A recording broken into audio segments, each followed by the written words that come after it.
Mill to Vet podcast. Welcome back. What's up, everybody? Hey.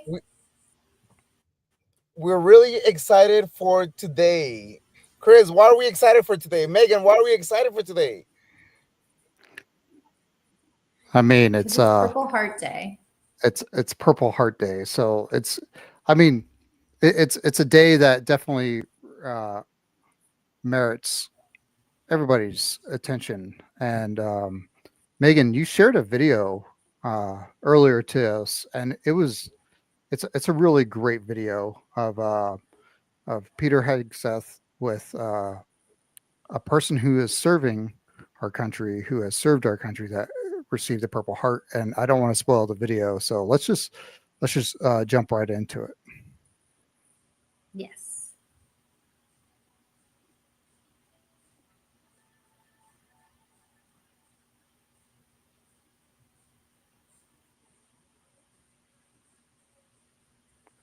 And jumping right into it, I guess, was not a literal thing. And we're not blaming Wi-Fi right now? No, we're definitely blaming Wi-Fi connection. We're definitely blaming Chris right now. Operator error. Well, in the meantime, it's going to pop up here in up, 2 seconds. Right? So what is Purple Heart? We're going to let this video play because it explains everything. So by General George Washington, the Purple Heart Medal is the oldest military award still presented to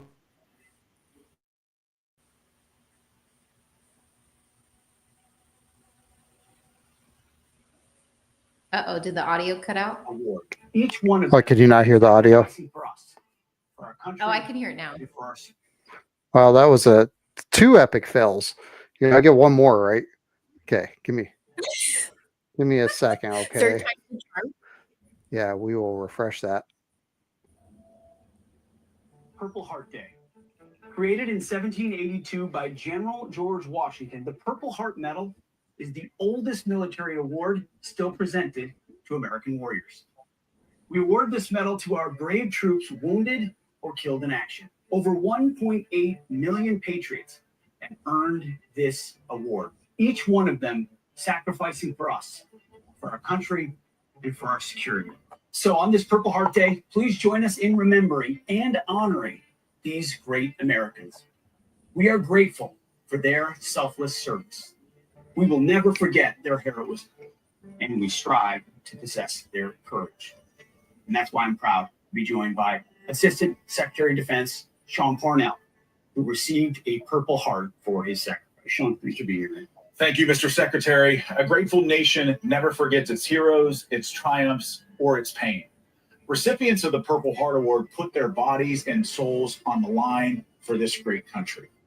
During those quiet moments, when the flag waves at half-mast, we remember not just the medals pinned to their chests, but the scars etched into their stories. The ones that whisper of battles fought in distant lands and freedoms defended at an unthinkable cost. These men and women didn't ask for glory. They demanded it through sheer will, turning fear into fortitude and chaos into courage that echoes through generations to this very day. They are the best among us because they inspire the best within us. And so on this Purple Heart Day, we honor them not with empty words, but with a promise to build a nation worthy of their sacrifice, where every citizen stands a little taller because they showed us how. So take a moment to thank a veteran, fly the flag, or simply pause in gratitude. Thank you, brother. You got it. All I can say to that is amen. I love that video. Yeah, it's a pretty powerful message, right? If you ever do have the privilege of meeting somebody that does have a Purple Heart, and you have their contact information, today is a great day to recognize them. Somehow reach out to them. Let them know that you're thinking of them, and that you are thankful for their sacrifice. And I really like how he pointed it out. It's like you know, just because you got a Purple Heart, it doesn't mean that you were like you didn't put yourself in a position to get a Purple Heart. You know, you survived something. You know, you gave more than most, and I just really like how he highlighted that. You know, And then to your point, Chris, I mean, nobody goes into Well, and the into the service and or into any operation trying to get the glory of awards or things like that. We just wanna serve our country, right? And that's something that any Purple Heart recipient will tell you. yeah, exactly, man. Nobody wants to be put into a position where they are, you know, getting shot at, actually taking hits. You know that nobody wants to be in that position, and you know there are very few of us that have been in that position and took those hits, and yeah, you know they deserve recognition. That's for sure. yeah, and then also I would say that a lot of the individuals that, I think, I was reaching out to, and I probably same thing for you, Yogi and Chris, the ones that I did know of or do know of, that have a Purple Heart, they didn't really want to, they said it wasn't really about them. They didn't really want to share their story. So it wasn't really about highlighting what they did to get it. It was just, even though that's what we were wanting to do, we wanted to try to honor them in a certain way. They didn't really want that recognition. I don't really think that people just walk around saying, "Hey, I have a Purple Heart," you know what I mean? So, and I think that just goes to show of how humble they are, and that it really, they didn't sign up to get awards, right? They signed up and they served to really serve our country, and they believe in all that we stand for, which is just a beautiful thing. And then, so with that, thank you, everyone, family members, active duty service members, veterans. Thank you for supporting our community. Thank you for being there for us, for them, and best way to show support is by just having a conversation, getting to know them, and share your story, share their story, and then keep it moving.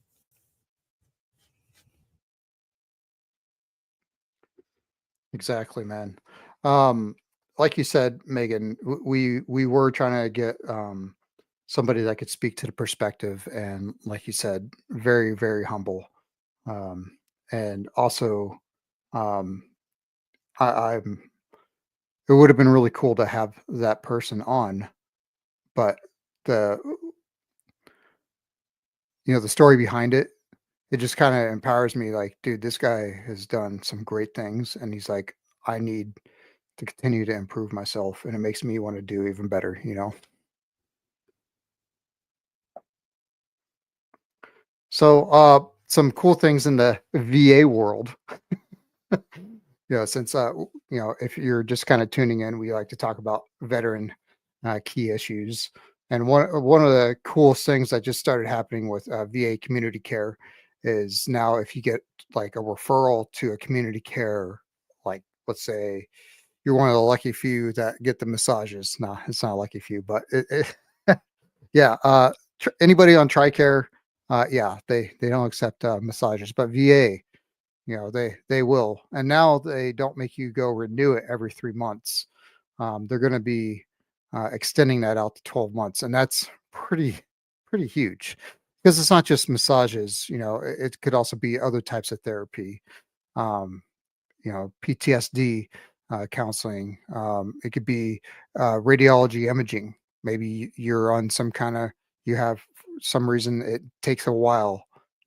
Shoot, some of these imaging could take months to get, and by then your referrals expired. I'm not sure Well, I if you would say guys have.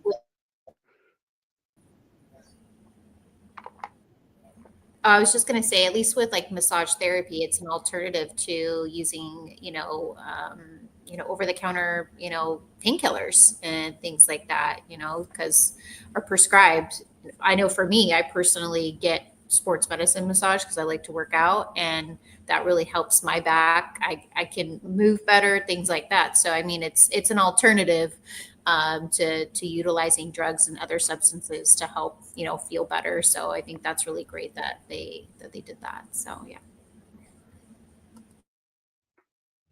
And to your point, it's they extended it to be 12-month approvals for 30 services, right? And then, as Chris mentioned, a lot of the times is working through the red tape, the dynamics to be able to get those appointments in the first place, right?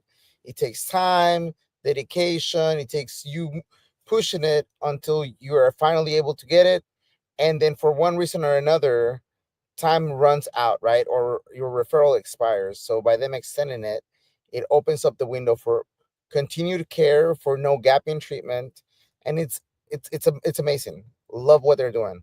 Yeah, it's really a big step, and I can tell you, for massage therapy, I have to have it for my migraines, because one of them is tension. I have really bad tension in my shoulder, because of an injury. But here's the thing, like, by the time I get my massage therapy approved, it's already outside of its window, and it's happened to me a couple times. And I've had to come out of pocket, because the VA makes it really hard for you to um, get that approved. What you can, you just have to fight it. So uh, I may have, I may have just paid without, because I feel bad for the provider that provided the service, but you do need to get the money from the VA because uh, they need to cover it. That's their duty to you. Um, it's really big also because, uh, bro, like, how painful is it to have to redo your community care referral every 3 months? That means you have to have an appointment to get that referral done. I mean, you could probably message them, if you're lucky and you have a good messaging capability, but then it's got to go through the VA system, and that's going to take time. So thank goodness they're fixing this 3 month community care um, gap. It's horrendous. I'm so glad they're fixing that. And to your point, Chris, I'm personally going through it right now. It took, I don't know, 3 to 6 months for me to get my first um physical therapy. Through my transition, I was already established with my physical therapy, going through it through TRICARE, transitioning into the VA, had to go through the approval to get it done. They submitted the paperwork for me to get a renewal 2 months before my expiration date, and I'm still waiting. And it's been now 6 months a gap, basically waiting for that approval to get through. Even though they approved it automatically, it's still 6 months for me to get implemented, right? So now I went from a gap in service to getting the treatment to another gap. So it creates the inconsistency, right? So it's gonna be a beautiful, beautiful thing that they're doing this. Thank you. And I'm pretty sure that one of the major factors in people having a hard time getting out of a hole, financial hole, is because of medical expenses.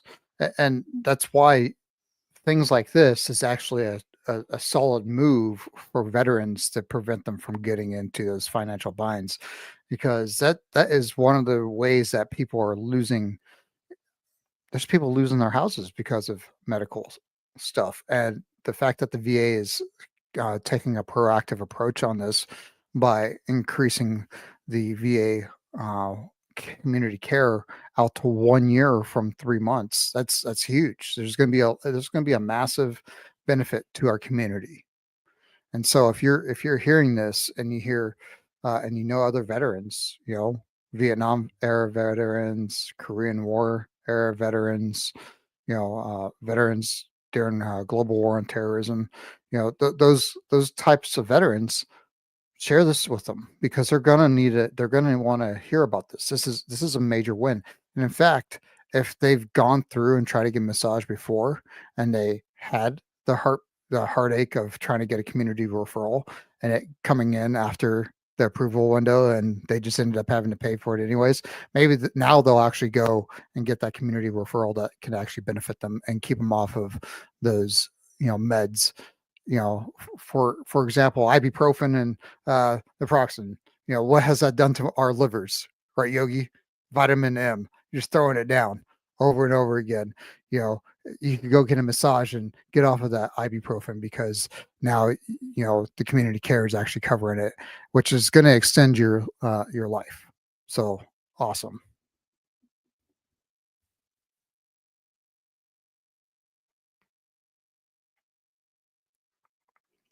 Hi, David. Thank you for joining us, and thank you for always being here, my brother.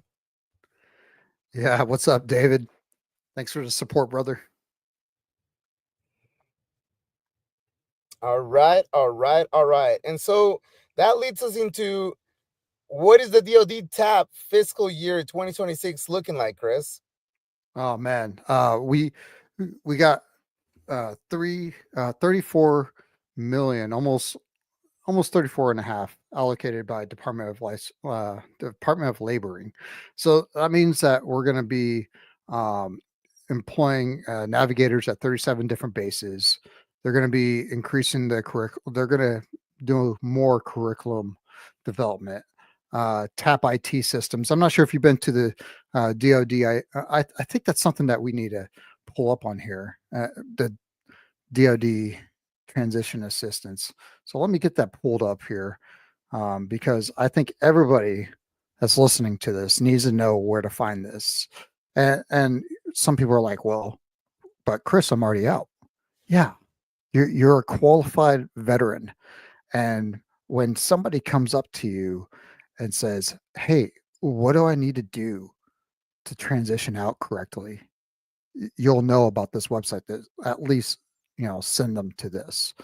Here it is right here. So this is the DoD TAP, right? And the IT infrastructure improvements that they're going to be doing is crucial, like absolutely crucial. We use a program, my Transition 365 app, right? It's an app on your app store.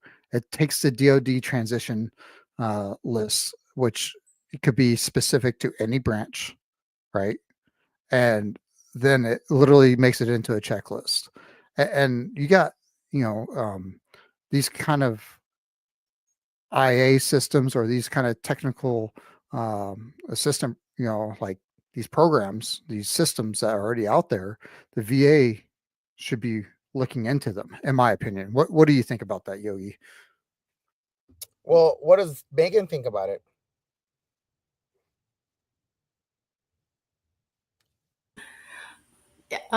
Isn't Maurice part of this whole thing? He Yogi? is. I am so glad that you bring him up because I was gonna shout him out, and then you did it for me. It's like we're thinking in the same brainwave. So that's it's scary. funny you mentioned Maurice. So Maurice Wilson, big shout out to him. If you're in San Diego, connect with us, and I will take you there myself. If you're doing the transition, there is this program called Reboot, and Reboot is also a branch of Reboot is also the Star-based program. And then the Star-based program is helping military service members that are going through the med board or anything else to allow us to get in touch with the services, the communities outside to help with the transition. And I'm gonna tell you, we just did an event here in San Diego at Balboa with the Wounded Warrior Battalion, and it was an absolute success, right? And now it's getting branched out into a whole bunch of different other bases, bringing Reboot, the Star-based program, into helping with this specific situation to help all of us transition better, right? Myself. But isn't Go ahead. sorry, Yogi, isn't this a part of the DoD's just skill bridge program though, just in general? Like is all of this all about, is related to this. This is all about Skill Bridge. it is, but it's not. It's different organizations coming in to help with this, right? And then the reboot specifically, what it does is it gives you science-based backed up data to help you shift your mindset into being able to physically and mentally and emotionally start your transition the right way. Most service members, as they're transitioning, they go into this fight or flight mode, sometimes for months, sometimes for decades, and they don't realize how to unprogram themselves, or they don't even realize that they're doing that until they have this kind of conversation, or just one day an epiphany happens. So these are amazing resources, amazing people. I'm really glad that we are investing more into the services to help us navigate transition even better.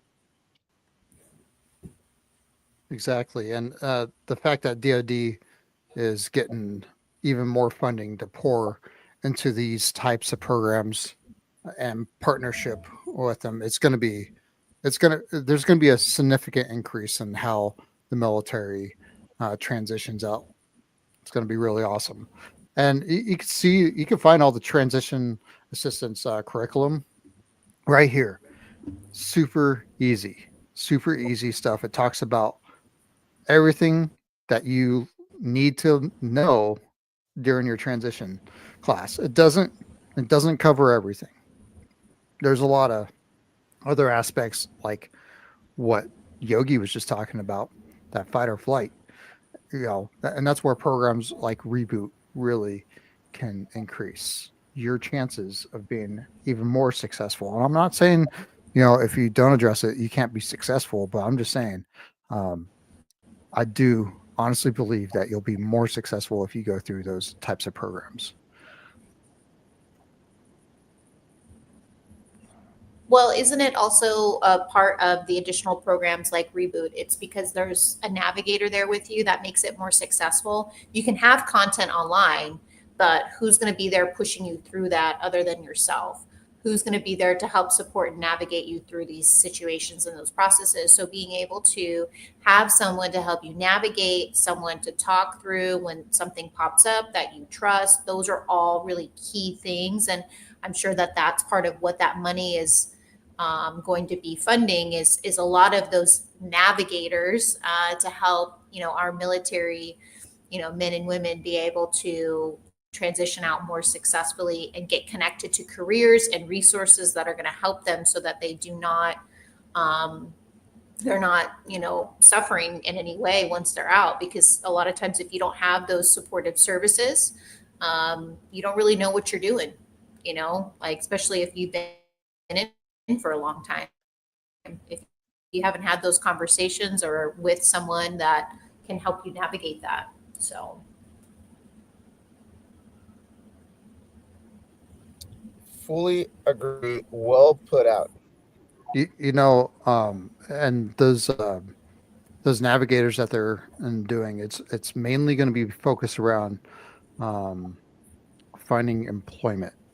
And the thing is, not, in my opinion, the employment, it's really good, but you got to really focus on getting yourself in the right mindset.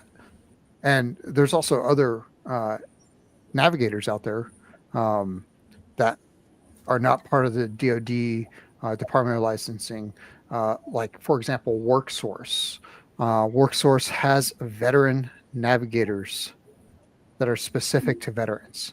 So if you go to a WorkSource, there's going to be a veteran in there that can help you also navigate. So, there's so many different resources out there, guys.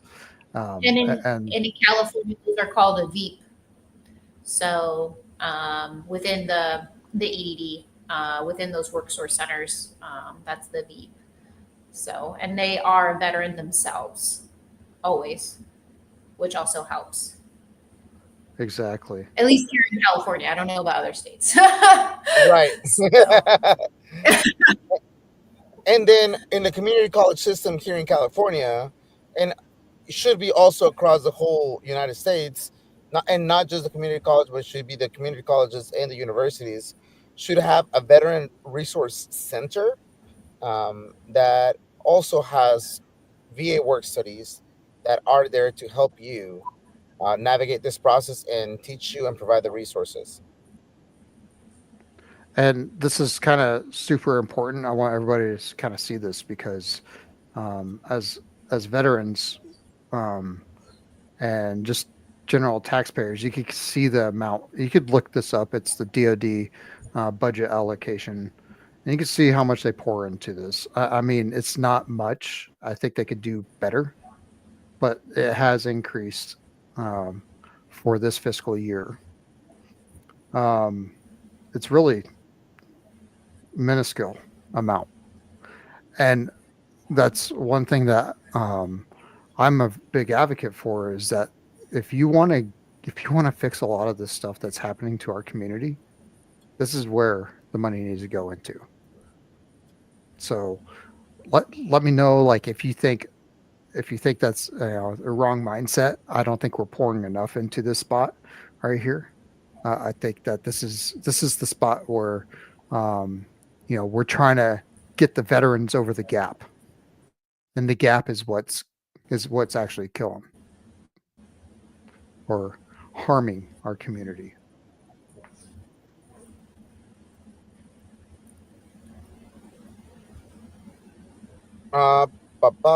Perfect. And with that, let's transition into, we talk about it all the time. When should you start your transition, right? And I know an active duty service member, most likely what they get told is like, hey, wait until the last 3 months. You'll be all right. Don't worry about it.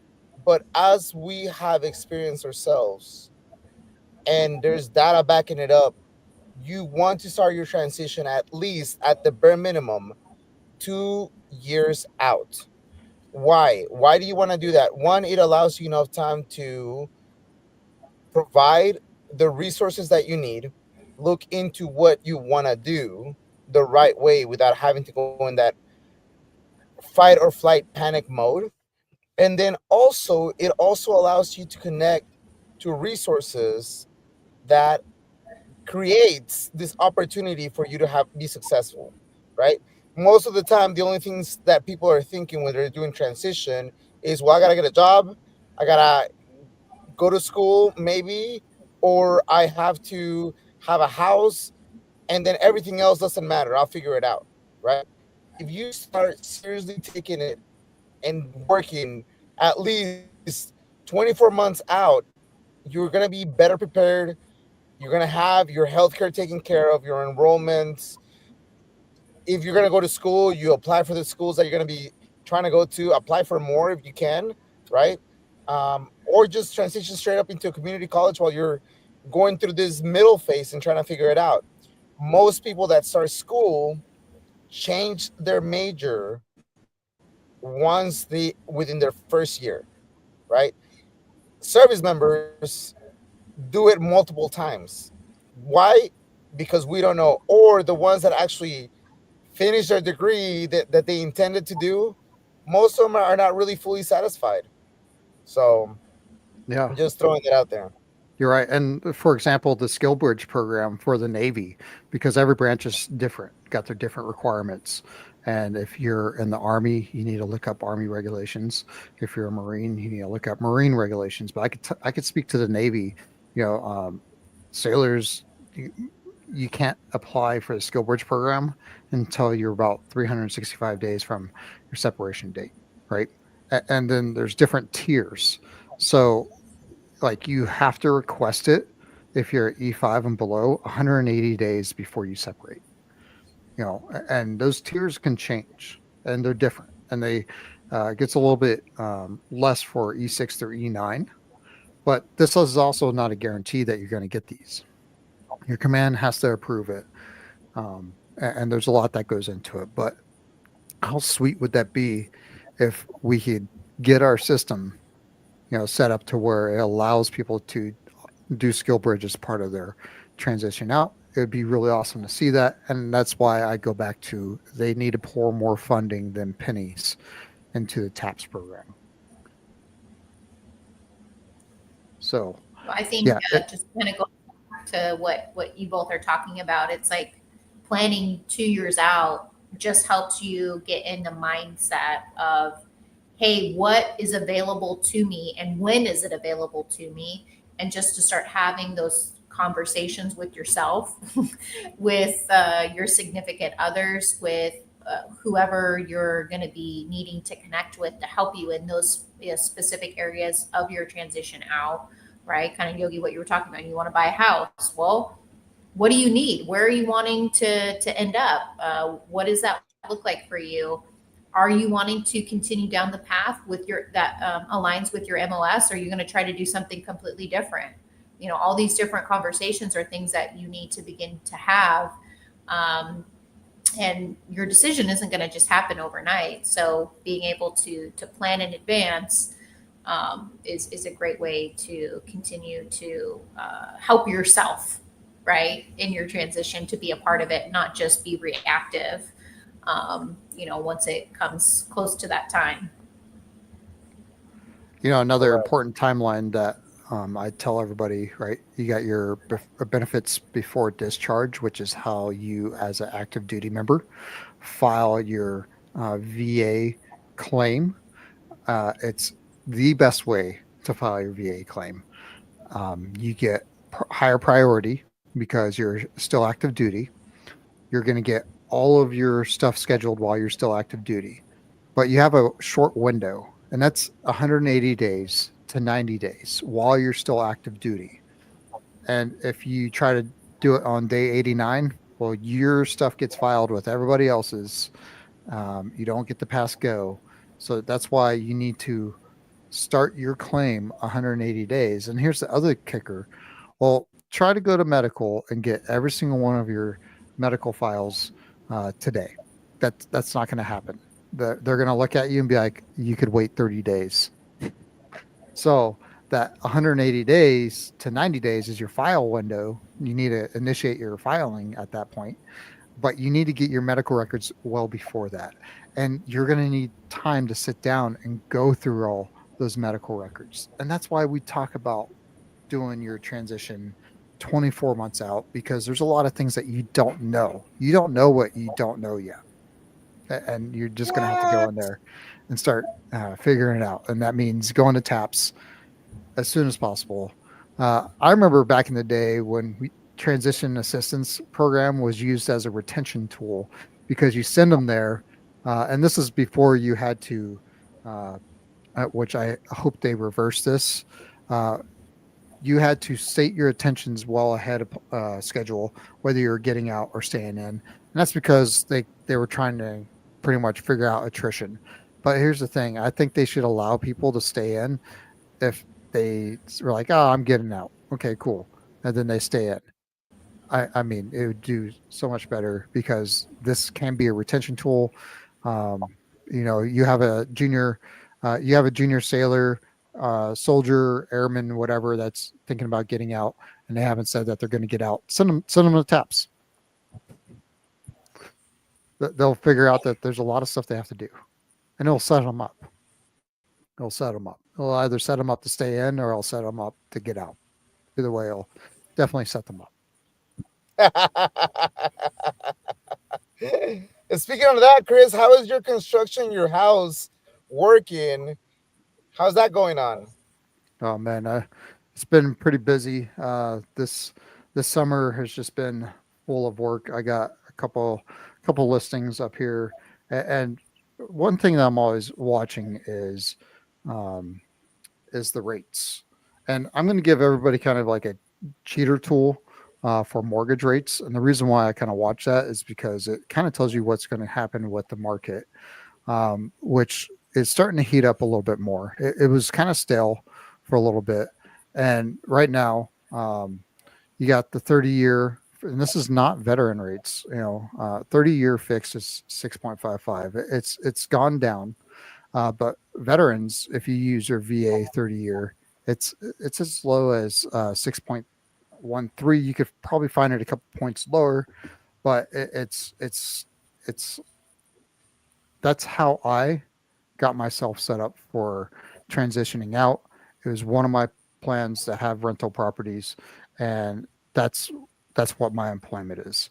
It's my rental properties. It's helping people buy homes, sell homes, and I think it's something that everybody should be looking at, is because just like the GI benefits, right? People don't use them. You have the other benefit of having the ability to buy a home with a better price, and that using your VA tools. I think what I heard Chris say is buy a house as soon as possible, use it as leverage so that whenever you do decide to go, get out, you have one, build up equity, you have a residence, whether you choose to stay there or not. You can sell the house, move somewhere else. And while you're in the military, you can use that house and rent it out and make some money along the way, supplemental. And Megan, I don't know if you know Buddy Rushing. He's one of our friends. He's gone to over there with Dave, and he does these house hacking seminars and things like that. So, well, Buddy, he was an active duty service member who was deployed, and then his wife, they started buying property. When they bought their first property, his wife was here in the States, buying it, fixing it, and then moving forward, right? Now they're completely self-sufficient. They're very content. He lives here in Oceanside, and they are financially freed. And he has helped many, many, many service members do the same thing, earn that financial freedom. And real estate is one of the best paths for us, especially with the VA loan. And while you're, receiving the BAH, just use it to where somewhere else, instead of paying for an apartment, you can be paying yourself long term. Agreed. Yeah, exactly. And I'll tell you guys my one of my stories. So, and this is a real story. No, so back Are you in sure? 2000, you're right. Yeah, It's I don't think so. I think you Googled it. Now, back in 2007, I bought my first house, right? I was, 21, turning 22. Bought my first house in 2007. Prices were going up, up, up, up. And I bought this house for around, we'll just say $300K, right? And then the market crashes and it loses all of its value in 2008. And I'm, slightly kind of like, oh no, that sucks. But here's the thing. If you're going to buy property, it's a long-term thing. At least how I viewed it. At least every 5-year increments is how I've always looked at it. So in 5 years, is it time to sell, or is it time to move? Is it time to buy another one? And after the market crash, it kind of added a couple of years to it, but it's all right because I just rented out every single aspect of the property. I house hacked my first house.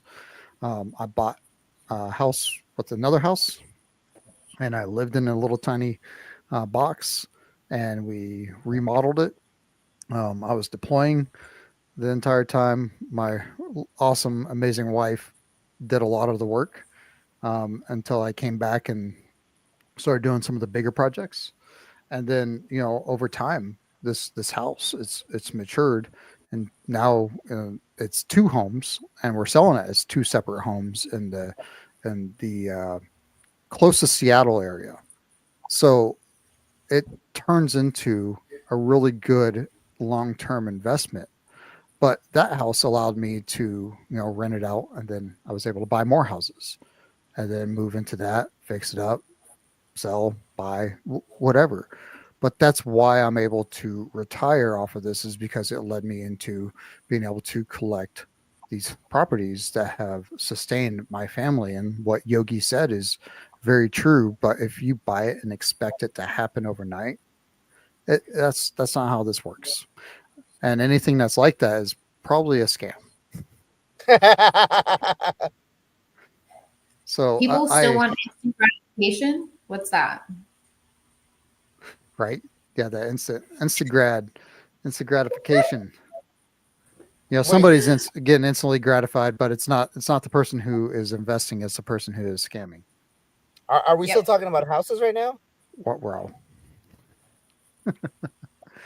No, but no, this is it's a great tool. Like I said, You just had to go rates there, are, Yogi. yeah, the What are you the I was rates thinking are about going down. chocolate. I was thinking about chocolate. What are you thinking? Oh my goodness. Or This guy. tacos. I love tacos. Everybody Okay, knows that I love tacos. Just Did you say tacos? exactly. I know you're holding out on me. Show me the taco. You're down there in taco land. I'm up here in no taco land. Yeah. No taco land. Yeah. It'd be soggy tacos because it rains so much. Actually, believe it or not, it's been so freaking hot and I normally no rain and we got a rain the last couple days and I'm so happy because I don't have to go water my gardens. And you know, that takes an hour and you got to do it a couple times a day. So That's I- a lot of work. yeah, just to have some pumpkins, you know. Here in San Diego is really hot too. We're at like 80 degrees. Oh my goodness, get out of here. Well, it's 92. It's 92 here in Orange County right now. So Yeah, no. No, thank Yeah, you. Orange County likes to set itself on fire. So what? what? No. That It's escalated so hot quickly. there. We're You know, not and- a big dumpster fire, okay? You know, and like the VA, and kind of moving on a little bit, you know, the VA, right? The VA, my goodness, VA thing. I forgot to mention this. All right, construction loans. They started. They're actually working. Okay, the construction loans have been around for a little while, but they've been really hard to navigate. But they are actually like improving the process to get VA construction loans. So if you're like, man, I just want to buy some land and use it, but you've heard that the VA loan will not work for that, it totally will. You just need to find somebody that's going to help you out with that. And if you find somebody that like you have questions about whether they're good, DM us. I'll respond and let you guys know whether or not that lender is decent or not, because you want to find somebody that has actually done it. I know people that have done it, but you want to make sure that you scope out the mortgage person first. That's my thing. And like we said, not many people use their VA loan to buy a home, which is ridiculous. But did you know that 40% of veterans never use their GI Bill? Yes. I did know that. Luckily, they extended it now to where it's no longer only limited to the 10-year mark, right? It's now essentially indefinite.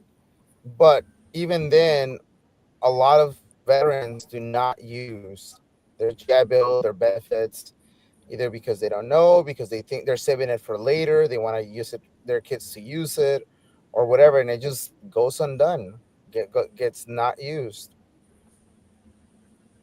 Yeah, that's insane. And a lot of these veterans, right?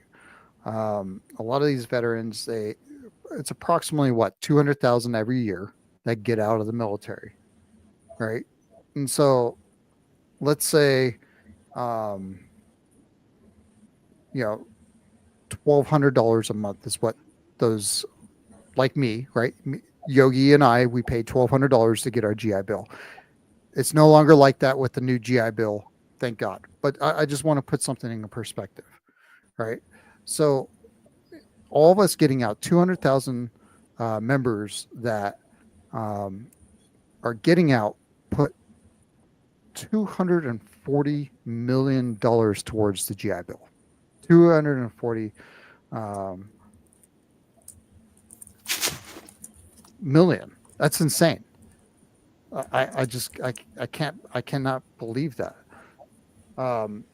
So 40% of that, that's $96 million that veterans paid that's not being used. Now, I know those numbers are not going to be this like today's numbers, but think about that. It's been like this for a long time. There's been tons of veterans not utilizing these benefits, and it can really, really benefit you when you get out using these.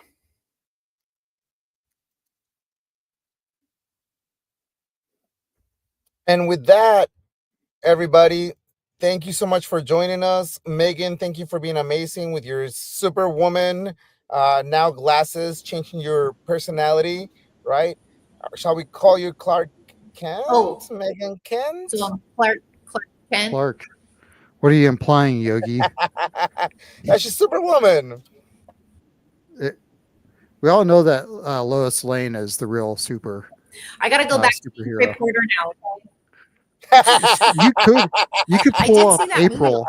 Hey, you could pull off April off of Teenage Mutant Ninja Turtles. Ooh, That's a badass. that's a look. Mhm. But with that, Mill Tibet family, thank you for joining us. Thank you for being here. We truly appreciate you. If you have any questions, comments, any feedback, anything that you want to hear and for us to talk about, please leave it in the comments. Send us a message. Facebook, Instagram, LinkedIn. We looked at all of it, and then we're here to serve you. Thank you for everything. Yes, thank you. Remember, it's your transition. Take charge of it. Woo. Mill Tibet out.